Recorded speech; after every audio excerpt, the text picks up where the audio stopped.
மீனராசி நண்பர்களுக்கு பணவரவுகள் கூடி வரக்கூடியதாக இருக்கும். மனதில் இருக்கக்கூடிய தர்ம சங்கடங்கள் போகும். நான் எப்படி 10 வருஷத்துக்கு முன்னாடி ஆரம்பிச்சேன்னா திருப்பி என்ட்ரி அப்படிங்கிற மாதிரி ஒவ்வொரு விஷயத்தையும் திருப்பியும் ஒவ்வொரு காரியங்களை நிறைவேற்றக்கூடிய வாய்ப்புகள் தேடி வரக்கூடியதாக இருக்கும். நல்ல விஷயங்களுக்காக நீங்கள் எடுக்கக்கூடிய காரியம் லாபத்தை தரக்கூடிய அற்புதமான தினமாக இன்றைய தினம் உண்டு.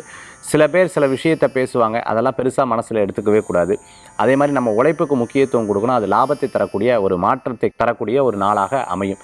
சின்ன சின்ன விஷயங்களில் மன சோர்வு ஏற்பட்டது அப்படின்னா நம்மளுடைய ஆப்போசிட் எதிரிகளுக்கு அது ஒரு பெரிய நன்மையாக மாறும். அதில் கவனம் தேவை. கன்ஸ்ட்ரக்ஷன் சம்மந்தமான பிஸ்னஸ் பண்ணிட்டு இருக்கிறவங்க, இன்டீரியர் டெக்கரேட்டராக இருந்துட்டு இருக்கிறவங்க, ஈவெண்ட் மேனேஜ்மெண்ட் பார்த்துட்டு இருக்கிறவங்க, அதே மாதிரி மியூசிக்கல் இன்ஸ்ட்ருமெண்ட்லாம் வாசிச்சுட்டு இருக்கிறவங்களுக்கு, ஆன்லைன் கிளாஸ்லாம் எடுத்துகிட்டு இருக்கிறவங்களுக்கு அற்புதமான பலன்கள் உண்டு. ஒரு வார்த்தையை சொல்லி அந்த வார்த்தையை காப்பாற்ற முடியல அப்படின்னு சொன்னால் முந்தியெல்லாம் வருத்தப்பட மாட்டேங்க. இப்போ அப்படி கிடையாது. டயத்தை ஃபாலோ பண்ணுறது, ஒரு விஷயத்தை காப்பாற்ற முடியலையேன்னு கவலைப்படுறது, இது போன்ற காரியங்கள்லாம் மனசில் அப்பப்போ இருந்து கொண்டிருக்கும்.